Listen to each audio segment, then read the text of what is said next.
தமிழ் பேசும் அனைத்து நல்லவர்களுக்கும் வணக்கம். இது உங்கள் அபிமான Tamil tech prime news episode 158வது எபிசோட். ஸோ கடந்த எபிசோட்ல நான் ஐபி கொஷின் வந்து கேன்சல் பண்ண போறாங்க. அந்த போல் ஆப்ஷனே வந்து யூடியூப்ல இனிமேட்டு அந்த வீடியோஸ்லாம் வரும்போது இருக்காதுன்னு சொல்லியிருந்தேன். பட் அதையும் தாண்டி அன்னைக்கு வீடியோவில் அப்ளை ஆச்சு. நான் வந்து கொடுத்துருந்தேன், நிறைய பேர் சொல்லாமலே ஓட் பண்ணியிருந்தீங்க. ஸோ அனைவருக்குமே நன்றி.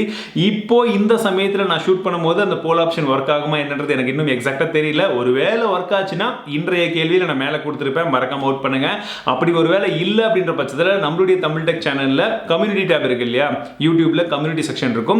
அங்க இன்றையோட ஐபி கொஸ்டின் என்னவோ நான் வந்து போஸ்ட் பண்ணுவேன். ஸோ என்ன கொஸ்டின் அப்படின்னா, பிசி லேப்டாப் ரிலேட்டட் வீடியோஸை நம்ம அப்லோட் பண்ணலாமா அப்படின்ற மாதிரி தான் வந்து கேள்வி கேட்டிருக்கேன். ஸோ நீங்க மறக்காம ஓட் பண்ணுங்க. எதனால இந்த கேள்வினா, இந்த வாரமே வந்து பார்த்தீங்கன்னா நிறைய விதமான ஸ்மார்ட் ஃபோன் லான்ச் ஆச்சு. பட் அது இல்லாமல் லேப்டாப்பும் லான்ச் ஆச்சு எம்ஐ இது. அதுக்கப்புறமாக இன்னைக்கு சண்டே சுட சுட 35,000 ரூபாய்க்குள்ள இருக்கக்கூடிய சிறந்த லேப்டாப்ஸ் என்னென்னன்ற வீடியோ வந்து போட்டிருக்கேன். பட் அந்த அளவுக்கு வந்து எதிர்பார்த்த அளவுக்கு ரெஸ்பான்ஸ் வந்து இல்லை.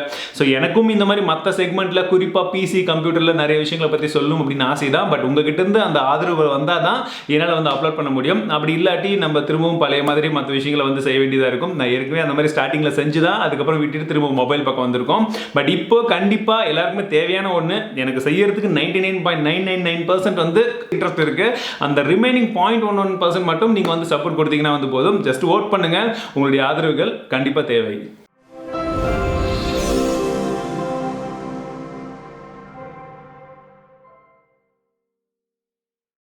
இன்றைய முதல் டெக் நியூஸ் என்னன்னா, கூகுள்ல நீங்க கோவிட்-19 டெஸ்டிங் அப்படின்னு போட்டீங்கனாலே ரீசெண்டா இப்ப பக்கத்துல உங்களுடைய லொகேஷன்ல பக்கத்துல இருக்கக்கூடிய டெஸ்டிங் சென்டர்ஸ் எல்லாம் எதுன்ற அபிஷியலான இன்ஃபர்மேஷன் வந்துடும். பிகாஸ் இன்றைய தேதியில மக்கள் எல்லாம் வந்து பார்க்கும்போது இந்த கோவிட்-19 சீக்கிரமா போற மாதிரி தெரியல. மேக்ஸிமம் இங்க குணப்படுத்திட்டே இருந்தாலும் நிறைய பேர் புதுசா வந்து அவங்களுக்கு அஃபெக்ட் ஆகிறவங்க கிட்ட மற்றவங்களும் வந்து மாஸ்க் போடாம சோஷியல் டிஸ்டன்சிங் எல்லாம் இருக்கிறதுனால இது இன்னும் அதிகமாக தான் ஸ்ப்ரெட் ஆகும் அப்படின்றது போல சொல்றாங்க. இதுக்கு சரியான மருந்து வர்ற வரைக்கும் இதற்கு தீர்வே இருக்க போறது கிடையாது. ஸோ அதனால கூகுள் கிட்ட இருந்து இந்த மாதிரி ஒரு சர்ச் ரிசல்ட்ஸ்ல ஒரு ஆப்டிமைசேஷன் பண்றது ரொம்பவே நல்ல விஷயம். ரொம்ப நாளா நான் எக்ஸ்பெக்ட் பண்ற ஒரு ஃபீச்சரை வாட்ஸ்அப் நிறுவனம் கொண்டு வராங்க. ஆமாங்க, ஒரே ஸ்மார்ட் போன்ல ஒரே வாட்ஸ்அப் நம்பரை யூஸ் பண்றது மாதிரி இனிமேட்டு நீங்க மல்டிபிள் டிவைசஸ்ல ஒரே நம்பரை யூஸ் பண்ண முடியும். அந்த மாதிரி ஒரு ஃபீச்சரை கொண்டு வர போறாங்க. இது ஏற்கனவே நான் டெக் நியூஸ்ல வந்து அப்டேட் பண்ணியிருந்தேன். பட் 2 மொபைலுக்கு அப்படின்னு மட்டும் தான் அங்க அப்டேட் வந்து கொடுத்திருந்தேன். பட் 4 டிவைஸ் வரைக்கும் ஒரே நம்பரை நீங்க மாத்தி யூஸ் பண்ணிக்கலாம்னு சொல்றாங்க. 4 டிவைஸ் யார்கிட்ட இருக்கு, நான் தான் டெஸ்ட் பண்ணும்போது மாத்தி யூஸ் பண்ணுவேன். அது ஒரு பெரிய தலைவலிங்க. ஒவ்வொரு புது ஸ்மார்ட் போனை மாற்றும் போது இந்த மாதிரி ஒரு ஃபீச்சர் வர்றதுக்கு நானும் ஆவலா வெயிட் பண்ணிட்டே இருக்கேன். ஆனால் இதெல்லாம் நமக்கு வாட்ஸ்அப்பில் தான் பெரிய ஃபீச்சராக இருக்குது. டெலகிராமில் இதெல்லாம் ஜுஜிபி ஃபீச்சர். ஆல்ரெடி இந்த மாதிரி பலவிதமான ஃபீச்சர்ஸ் வாட்ஸ்அப்பில் வரவே வராத ஃபீச்சர்ஸ்லாம் அங்கே பயங்கரமாக கொட்டி கிடக்கு. நீங்கள் இன்னும் டெலகிராமில் நம்ம போட்ட டிப்ஸ் அண்ட் ட்ரிக்ஸை பார்க்கலன்னா மறக்காமல் இந்த வீடியோ பார்த்து முடிச்சுட்டு மேலே பட்டன்லையும் டிஸ்கிரிப்ஷனில் கொடுத்துருப்பேன், செக் பண்ணி பாருங்கள். இந்த வாரம் உங்களுக்கு அன்பாக்சிங் பண்ணுறதுக்கு எக்கச்சக்கமான பாக்ஸஸ் அண்ட் மிஸ்ட்ரி பாக்ஸ் எல்லாம் வந்திருக்கேங்க. ஸோ இந்த வாரம் நீங்கள் இதெல்லாம் மிஸ் பண்ணாமல் பார்க்கணுன்னா, ஒரு வேளை சப்ஸ்கிரைப் பண்ணாமல் இருந்தீங்கன்னா மறக்காமல் சப்ஸ்கிரைப் பண்ணிக்கோங்க. அண்ட் அந்த பெல் ஐக்கனையும் வந்து கிளிக் பண்ணிக்கோங்க. என்ன பாக்ஸ்ன்றது எனக்கும் தெரியல. அன்பாக்ஸ் பண்ணும்போது டேரெக்டாக உங்ககிட்ட ஷேர் பண்ணலாம் தான் அப்படியே வச்சுட்டு இருக்கேன். பட் இந்த வீக் கண்டிப்பாக உண்டு. இது இல்லாமல் இன்னும் 2-3 பாக்ஸ் இங்கே தான் விழுந்து கிடக்கு. எல்லாமே பயங்கரமாக இருக்க போதுன்னு நினைக்கிறேன். அண்ட் ஸ்பெஷல் கிவ்அவேவும் காத்துட்டு இருக்கு. So get ready. ரியல்மி தரப்புல இருந்து ரியல்மி டிவியை லான்ச் பண்ணியிருந்தாங்க. நானும் அன்பாக்சிங்லாம் வந்து பண்ணியிருந்தேன். பட் ரிவ்யூ வரைக்கும் கொஞ்சம் வெயிட் பண்ணுங்க, அர்ஜென்ட் பட வேணாம்னு சொல்லியிருந்தேன் இல்லையா. இப்போ மாதவ் ஷேத், அதாவது ரியல்மியோட சிஇஓ என்ன பண்ணியிருக்காங்கன்னா, வெறும் 43 இன்ச் 32 இன்ச் அப்படின்ற 2 டிவியை தான் லான்ச் பண்ணியிருக்கோம். ஸோ பெரிய டிவி அப்படின்னா மக்கள் இதை கேட்குறாங்கன்னு சொல்லி ட்விட்டரில் ஒரு போல் வச்சிருக்காரு. 55 இன்ச் தான் அதிகமாக தேவைன்ற மாதிரி வந்து ரிசல்ட் வந்திருக்கு. பட் 65 இன்ச்சுக்கு மேலே இருக்கிறதுக்கும் நிறைய பேர் ஓட் பண்ணியிருக்காங்க. நீங்கள் எதுக்கு ஓட் பண்ணியிருப்பீங்க? சோனியுடைய PlayStation 5 அஃபிஷியலாக லான்ச் பண்ண போறாங்கன்னு சொல்லியிருந்தேன். லான்ச் பண்ணிட்டாங்க. பார்க்கறதுக்கு பயங்கரமாக இருக்கு. இதோடைய விலை என்ன எதுன்றது எதுவுமே வந்து சொல்லலைங்க. இன்னும் ஒரு 2-3 மாதம் கழிச்சு அஃபிஷியலாக வந்து சேல்ஸுக்கு போகும். பட் அப்ராக்சிமேட்லி ஒரு 35,000 - 40,000 வரும் அப்படின்றது போல லீக்ஸ் இருக்கு. பட் எக்ஸாக்டான ப்ரைஸிங் கிடையாது. பட் பார்க்கறதுக்கு வேற லெவலில் இருக்கு. அண்ட் டிசைன் பயங்கரமாக இருக்கு. WWDC ஆப்பிள் எப்பவுமே வருஷம் வைக்கக்கூடிய அவங்களுடைய டெவலப்பர் கான்ஃபரன்ஸை இந்த வருஷமும் வைக்க போறாங்க. இது ஜூன் 22ஆம் தேதியிலிருந்து 26ஆம் தேதி அப்படின்றது மாதிரி ஒரு 4-5 நாட்கள் வந்து வைக்க போறாங்க. இதில் அவங்களுடைய பலவிதமான சாஃப்ட்வேர் ப்ராடக்ட்ஸ் உடைய லான்ச் இருக்கும். அதாவது iOS 14, அதே போல watch OS, TV apple TV OS and make OS. இதோடைய அப்டேட்ஸ் எல்லாம் என்னென்ன வருது, என்ன ஏதுன்றது எல்லாமே அங்கே தான் வந்து அவங்க டெமோ வந்து கொடுப்பாங்க. பட் இந்த வருஷம் என்னென்ன வருதுன்றதுக்கு நிறைய பேர் ஆவலாக இருக்காங்க. பிகாஸ் லாக்டவுனில் ஆப்பிள் ஏதாச்சும் புதுசாக கொண்டு வருவாங்களா, என்ன ஏதுன்றதெல்லாம் எக்ஸாக்டாக தெரியல. ஸோ பொறுத்திருந்து பார்க்கலாம். The ultimate one is coming அப்படின்றது போல மோட்டோரோலா தரப்புல இருந்து ஒரு ட்வீட் போட்டிருக்காங்க. ஸோ இந்த ட்வீட்கான அர்த்தம் என்னன்னா ஒரு புது ஃபோனை லான்ச் பண்ண போறாங்க, அல்டிமேட்டா இருக்க போகுதுன்னு சொல்றாங்க. மோட்டோரோலாவுடைய ஒன் ஃபியூஷன் பிளஸ் அப்படின்ற ஸ்மார்ட் ஃபோன் இதோடைய பேர். பட் இது என்ன விலையில் வரும், எவ்வளோ ஸ்பெசிஃபிகேஷன்ஸ் வரும் அப்படின்றது தான் வந்து தெரியவே இல்லை. முக்கியமான விஷயம் இதோடைய விலை கம்மியாக இருந்துச்சுன்னா கண்டிப்பாக இன்னைக்கு தேதியில் மார்க்கெட்டில் பயங்கரமாக ஒரு தாக்கத்தை ஏற்படுத்தும். இதுவும் வந்து லெனோவுடைய ஒரு சப் பிராண்ட் அப்படின்னு தான் சொல்லும். லெனோ வாங்கிட்டாங்க, சைனீஸ் கம்பெனி தான். பட் அப்படி இருந்தாலும் மோட்டோரோலா மேலே மக்களுக்கு இன்னும் ஒரு சில நம்பிக்கை இருக்கு. அது விலை கம்மியாக வந்ததுன்னா கண்டிப்பாக பூர்த்தி பண்ணும்.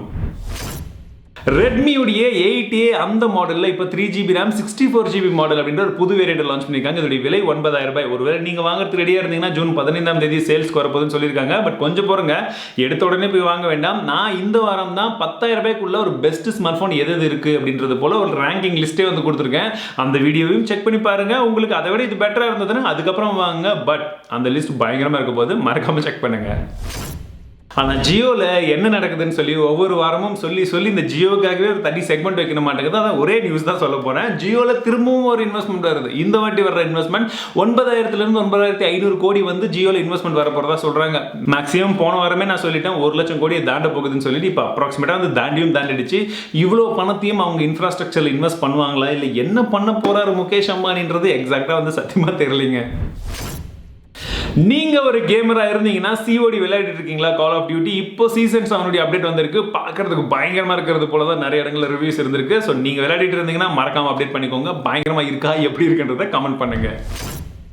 ஷாமி மற்றும் ஓப்போ உடைய மேனுஃபேக்சர் யூனிட், அதாவது அசம்பிளிங் யூனிட்ஸ் வந்து இந்தியாவில் இருக்கு. மேக் இன் இந்தியா திட்டத்துக்கு கீழே இந்தியாவில் வந்து கொண்டு வந்தாங்க. அதில் நிறைய பேர் வேலை பார்க்குறாங்க. பட் அதில் வேலை பார்க்கக்கூடிய நபர்கள் எல்லாம் இப்போ லாக்டவுன் முடிஞ்சு உள்ளே போகும்போது COVID-19 டெஸ்ட் பண்ணியிருக்காங்க. அதில் ஒரு சில பேருக்கு கொரோனா இருந்ததுனால அந்த கம்பெனி அதாவது அந்த ஃபேக்டரியை மொத்தமாக வந்து க்ளோஸ் பண்ண சொல்லியிருக்காங்க. எந்த டேட் என்ன எதுவுமே அறிவிக்காமல் க்ளோஸ் பண்ணியிருக்காங்க. ஸோ இதனால இந்தியாவில் இருக்கக்கூடிய இந்த அசம்பிளிங் யூனிட்ல இருந்து யூனிட்ஸ் எதுவுமே வெளியே வராத காரணத்தினால இவங்க maximum devices Xiaomi, Vivo, Oppo இவங்கெல்லாம் என்ன பண்ண போகிறாங்கன்னா சைனாவிலிருந்து டேரெக்டாக இம்போர்ட் பண்ண போகிறதா சொல்லியிருக்காங்க. ஸோ இதில் 2 விஷயம் இருக்குங்க. ஒன்று, இந்த மாதிரி கம்பெனிஸ் எல்லாம் இந்தியாவில் மேக் இன் இன் திட்டத்துக்கு கீழே வந்தாலுமே இங்கே அசம்பிளிங் யூனிட் மட்டும்தான் இருக்குனாலும் அதில் நிறைய பேருக்கு வேலை வாய்ப்பு வந்து போகக்கூடிய சான்ஸ் இருக்குது. இந்த மாதிரி ஒரு சுச்சுவேஷன் நடந்ததுன்னா. 2வது விஷயம், அட்லீஸ்ட் வந்து இங்கே அசம்பிளிங் ஆச்சு நடந்து கொஞ்சம் வருமானம் வந்துட்டு இருந்த இடத்துல டைரக்டா திரும்ப சைனீஸ் ப்ராடக்ட்ஸ் தான் வந்து இம்போர்ட் பண்ண போறாங்க. அங்கிருந்தே மொத்தமா எடுத்துட்டு வர போறாங்க. ஸோ இது பெஸ்ட்டா அப்படின்னு யோசிச்சு பார்த்தீங்கன்னா மேக் இன் இந்தியாவில் அட்லீஸ்ட் கொஞ்சம் பெஸ்ட்டாக இருக்கும். அதுக்கப்புறம் படிப்படியாக இம்ப்ரூவ் பண்ணுறது தான் ஒரு கரெக்டான ஒரு விஷயமா இருக்கும். ஆனால் தெரியலீங்க இவங்க திரும்பவும் விலை ஏற்றுவாங்களான்னு சொல்லிட்டு, பிகாஸ் இம்போர்ட் பண்ண போறாங்க. இப்போ அதுக்கு டேக்ஸ் எக்ஸ்ட்ரா போடுவாங்க, இம்போர்ட் சார்ஜஸ் வந்து நிறைய வரும். ஸோ திரும்ப விலை ஏறுமா என்னன்றதெல்லாம் அவங்க ஏதாச்சும் அனௌன்ஸ் பண்ணாங்கன்னா நான் சீக்கிரமாகவே வந்து அப்டேட் கொண்டு வரேன். ஷாமியுடைய MI நோட்புக் அப்படின்னு சொல்லக்கூடிய லேப்டாப் வேரியண்ட்டை லான்ச் பண்ணியிருக்காங்க. பயங்கரமான எதிர்பார்ப்புகள்லாம் இருந்தது. பட் எதிர்பார்த்த அளவுக்கு இருந்ததா அப்படின்னு கேட்டிங்கன்னா ஒரு சில இடங்களில் தான் இருந்தது. பட் நிறைய இடங்களில் மிஸ் பண்ணியிருக்காங்க. என்னுடைய அன்பாக்சிங்கில் ஜஸ்ட் ஃபர்ஸ்ட் இம்ப்ரெஷன் மட்டும் தான் வந்து கொடுத்துருக்கேன். நல்லா தெரிஞ்சுக்கோங்க, அது வெறும் அன்பாக்சிங் மட்டும் தான், ப்ரொமோஷன் கிடையாது. நிறைய பேர் அதையே சொல்லி வந்து கமெண்ட் பண்ணுறாங்க. இன்னுமே அவங்களுக்கு அது வந்து எப்படி புரிய வைக்கிறது எனக்கு தெரியல. ப்ரொமோஷன் வேறு, அன்பாக்சிங் வேறு, ரிவ்யூ வேறு. ரிவ்யூ இன்னும் நான் வந்து கொண்டு வரல. ரிவ்யூ போடும்போது அதில் என்னென்ன டிஸ்அட்வான்டேஜ் இருக்குன்றது எல்லாத்தையுமே சேர்த்து நான் வந்து கவர் பண்ணுறேன். பட் இந்த ப்ராடக்ட் அப்படின்னு பார்த்தீங்கன்னா 42,000 60,000 வரைக்கும் வந்து லான்ச் பண்ணிருக்காங்க. செக் பண்ணி பாருங்க. ஒரு சில விஷயங்கள்லாம் வந்து நல்லா தான் வந்து கொடுத்துருக்காங்க. பட் அது உண்மையிலே யார் யாருக்கு வர்த்துன்றதை நம்மளுடைய ரிவ்யூல நான் கொண்டு வரேன். Redmi 9 அஃபிஷியலா சைனால லான்ச் பண்ணிருக்காங்க. இந்த ஸ்மார்ட் போன்ல ஏற்கனவே லீக்ட் என்னென்ன ஸ்பெசிஃபிகேஷன்ஸ் வந்ததோ அதே மாதிரி தாங்க G80 ப்ராசஸர் தான் வந்து கொடுக்குறாங்க. கார்னிங் கலர் ப்ரொடெக்ஷனோட பார்க்கிறதுக்குலாம் நல்லா இருக்கு. பட் மெயினான விஷயம் இதுல 3GB RAM 4GB RAM அப்படிங்கிற 2 வேரியண்ட்ல கொண்டு வராங்க. இது யூரோஸ் பிரைசிங்ல மட்டும் தான் கொடுத்துருக்காங்க. அதாவது யூரோப் பிரைசிங்ல கிட்டத்தட்ட 12,000 ரூபாய் 13,000 ரூபாய்க்கு லான்ச் ஆகும் அப்படின்னு சொல்றாங்க. அந்த விலையில லான்ச் பண்ணா இந்தியாவில் யாரும் வாங்க மாட்டாங்க. இந்தியாவில் லான்ச் ஆகும்போது ஒரு 10,000 ரூபாய்க்குள்ள வரும் அப்படின்ற எக்ஸ்பெக்டேஷன்ஸ் இருக்கு. பட் இங்க நடக்கிற சிச்சுவேஷன்லாம் பார்த்தீங்கன்னா 10,000க்கு தாண்டும் மாதிரி தான் அது தெரியுது. பட் லான்ச் ஆகட்டும். TCL தரப்புல இருந்தும் ஜூன் 18ஆம் தேதி அவங்களுடைய ஸ்மார்ட் டிவி சீரிஸை வந்து லான்ச் பண்ண போறாங்க. என்னென்ன வரப்போகுதுன்னு தெரியல. பட் டிவியுடைய காம்படிஷன் பயங்கரமா முத்தப்போது இந்தியாவில்ன்றது மட்டும் தெளிவா தெரியுது. ஏன்னா OnePlusம் ஜூலை 2ஆம் தேதி அஃபிஷியலான லான்ச் ஈவெண்ட் வச்சிருக்காங்க. இல்லைங்க எங்கெல்லாம் இல்லை. பட் சீக்கிரமே வந்துடும் நினைக்கிறேன். எக்ஸ்க்ளூசிவ் அன்பாக்சிங் நம்மளுடைய சேனல்ல என்னுடைய ஸ்டைலில் காத்துக்கிட்டே இருங்க. ரியல்மி பேண்ட் நீங்கள் வச்சிருக்கீங்களா? இப்போ வச்சுட்டு இருக்கக்கூடிய அந்த ரியல்மி பேண்டுக்கு எல்லாமே அப்டேட் வந்திருக்கு. வெர்ஷன் 8.0 அப்படின்னு சொல்றாங்க. நிறைய விதமான புது புது விஷயங்களை கொடுக்கறதாகவும் இன்னும் கொஞ்சம் சாஃப்ட்வேருடைய ஃபீச்சர்ஸ் வந்து இன்னும் கொஞ்சம் என்ஹான்ஸ் பண்ணி தரதாகவும் சொல்றாங்க. கொஞ்சம் ஸ்மூத்தாகவும் இருக்கும்னு சொல்லிட்டு இருக்காங்க.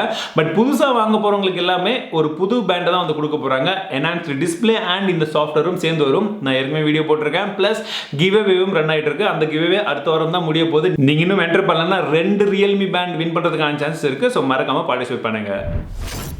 Flipkartல தொடர்ந்து நிறைய விதமான சேல் ஆஃபர் வந்து கொடுத்துட்டே இருக்காங்க. அதில் இப்போ பார்த்தீங்கன்னா 13ஆம் தேதியிலிருந்து 17ஆம் தேதி வரைக்கும் எக்கச்சக்கமான எலக்ட்ரானிக் ஐட்டம்ஸ்க்கு வந்து நிறைய விதமான ஆஃபர்ஸ் கொடுக்குறாங்க. ஸ்பெஷலி உங்ககிட்ட சிட்டி பேங்க் கார்டோ இல்லை ஐசிஐசிஐ கார்டு இருந்ததுன்னா 10% எக்ஸ்ட்ரா டிஸ்கவுண்ட்டும் வந்து கிடைக்கும். ஸோ ஒரு சில இம்பார்ட்டன்டான ஆஃபர்ஸ் எல்லாம் ஏதாச்சும் இருந்ததுன்னா டிஸ்கிரிப்ஷனில் போட்டுருப்பேன், மறக்காம செக் பண்ணி பாருங்க. டிவி, லேப்டாப்ஸ் இந்த மாதிரி எது வாங்குறதா இருந்தாலும் இது ஒரு கரெக்டான டைமாக இருக்கும் நீங்கள் வாங்குறதுக்கு 100% பிளானில் இருந்தீங்கன்னா. சாம்சங் தரப்பு வந்து A21s அப்படின்னு சொல்லக்கூடிய இன்னொரு A சீரிஸ் ஃபோனை வந்து சீக்கிரமாக லான்ச் பண்ண போகிறதா சொல்கிறாங்க. இதில் 48 மெகாபிக்சல் கேமரா, பேட்டரி 5000 mAh இருக்குமா என்ன ஏதுன்றதெல்லாம் வந்து அப்டேட் வந்து வரல. பட் சூப்பர் AMOLED டிஸ்பிளே இருந்து மற்ற விஷயங்கள்லாம் இருக்கும். விலை 20,000 ரூபாய்க்கு கம்மியாக இருக்கும்னு சொல்கிறாங்க. பட் இதோடைய ப்ராசஸர் என்னவா இருக்கும் அப்படின்றது தான் என்னுடைய மனசு வந்து சுற்றிக்கிட்டே இருக்குது, மைண்ட் வந்து சுற்றிக்கிட்டே இருக்குது. பிகாஸ் அந்தளவுக்கு கன்ஃபியூஸ் பண்ணியிருக்காங்க இப்போ ரீசெண்டாக ஒரு சில லான்ச்சஸில். பட் இதில் கரெக்டாக கொடுப்பாங்கன்னு எதிர்பார்க்குறேன். அதுவும் இதில் கரெக்டாக கொடுத்தாங்கன்னா நிறைய பேருக்கு ஒரு சூப்பரான மொபைல் கிடைக்கிறதுக்கு சான்ஸ் இருக்குது. ரீசெண்டாக ஒரு வால்பேப்பர் போட்டிருந்தேன். ஒரு ஆண்ட்ராய்ட் ஸ்மார்ட் ஃபோனில் இந்த மாதிரி ஒரு வால்பேப்பர் செட் பண்ணும் போதே அந்த ஃபோனே வந்து கிராஷ் ஆகிடுதுன்றது போல் சொல்லியிருந்தேன். நிறைய பேருடைய ஃபோன் கிராஷ் ஆச்சு. சாம்சங்குடைய ஃபோன், பிக்சலுடைய ஃபோன் எல்லாமே கிராஷ் ஆச்சு. இதற்கான முக்கியமான காரணம் அந்த இமேஜில் இருக்கக்கூடிய ஒன் ஆஃப் த கலர் வந்து கரெக்டான அந்த கலர் ரேஷியோவில் இல்லை. அந்த கலர் ரேஷியோ வந்து எந்த ஆண்ட்ராய்ட் ஃபோனும் வந்து சப்போர்ட் பண்ணுறதுலன்றது காரணத்தினால தான் அது வந்து நமக்கு ஃபோன் வந்து கிராஷ் ஆகுதுன்னு சொல்லிட்டு இருந்தாங்க. ஒரு சில சைனீஸ் ஃபோன்ஸ் எல்லாம் கிராஷ் ஆகிறதில்ல. அதுக்கான காரணம் அந்த கலர் ப்ரொஃபைல் வந்து மாற்றிடுது. பட் மாற்றாத பல மொபைல்ஸ் வந்து கிராஷ் ஆச்சு. ஓகேங்களா? ஸோ இந்த ஃபோட்டோவை எடுத்தது யாருன்னா கௌரவ் அகர்வால் அப்படின்னு சொல்லக்கூடிய அவருடைய நிக்கான் கேமரால தான் எடுத்ததா சொல்றாங்க. அதுவும் இது அபிஷியலா எடுத்த ஒரு இமேஜ் தான். எந்த ஒரு எடிட்டிங்கும் அந்த அளவுக்கு எல்லாம் பண்ணல. லைட் ரூம்ல மட்டும் கொஞ்சம் தான் மாத்தி மற்றபடி யூஸ் பண்ணிட்டு இருக்கிறதா சொல்றாங்க. பட் இது இவ்வளோ பெருசா வைரல் ஆகும் அப்படின்னு சத்தியமா நான் எதிர்பார்க்கலப்பான்றது போல அப்டேட் கொடுத்திருக்காரு. இந்த நியூஸுடைய இந்த எபிசோடில் வந்த டெக் செய்திகள்லாம் கண்டிப்பாக உங்களுக்கு பிடிச்சிருக்கும்னு நினைக்கிறேன். ஸோ இந்த வாரம் பலவிதமான புது புது விஷயங்கள் நான் நிறைய ட்ரை பண்ணியிருக்கேன். லைட்டிங்ல இருந்து நீங்கள் சொன்ன ஒவ்வொரு விஷயமா வந்து நிறைய விஷயங்களை மாற்றிக்கிட்டே இருக்கேன். இன்ஃபேக்ட் சொல்ல போனால் OnePlus 8 Pro அன்பாக்சிங்கை பார்த்துருப்பீங்கன்னு நினைக்கிறேன். பார்க்கலையா? எம்ஐ நோட் புக் ரெண்டுமே பார்க்கலையா? இப்போவே போய் பாருங்க. குறிப்பாக இன்ட்ரோ பாருங்க. ரொம்ப ஸ்பெஷலாக நிறைய விஷயங்கள் ட்ரை பண்ணேன். ரொம்ப ரொம்ப ரொம்ப டைம் எடுத்ததாலும் ட்ரை பண்ணியிருக்கேன். ஸோ மறக்காம செக் பண்ணி பார்த்து உங்களுடைய ஆதரவு வந்து தாருங்க. நீங்கள் அந்த மாதிரி புது புது விஷயங்களுக்கெல்லாம் இன்னும் ஆதரவு தந்தீங்களா இன்னும் நிறைய விஷயங்கள டைம் போனாலும் பரவாயில்லன்னு சொல்லி தைரியமாக நான் ட்ரை பண்ணுவேன். ஸோ அது ஒன்று தான் உங்ககிட்ட இருந்து எனக்கு வேணும். ஸோ மறக்காம செக் பண்ணி பாருங்க.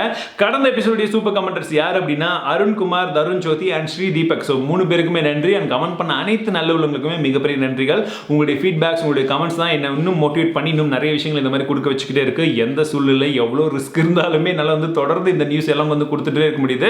ஸோ இந்த மாதிரி செய்திகள் இன்னும் நிறைய விஷயங்கள் நான் ட்விட்டர், ஃபேஸ்புக், இன்ஸ்டாகிராம்லையும் ஷேர் பண்ணிட்டே இருப்பேன். நீங்கள் அங்கே இருந்தீங்கன்னா அங்கேயும் வந்து ஃபாலோ பண்ணிக்கோங்க. மீண்டும் உங்களை அடுத்த வீடியோவில் சந்திக்கிறேன். வாழ்க தமிழ், பழைய டெக்னாலஜி.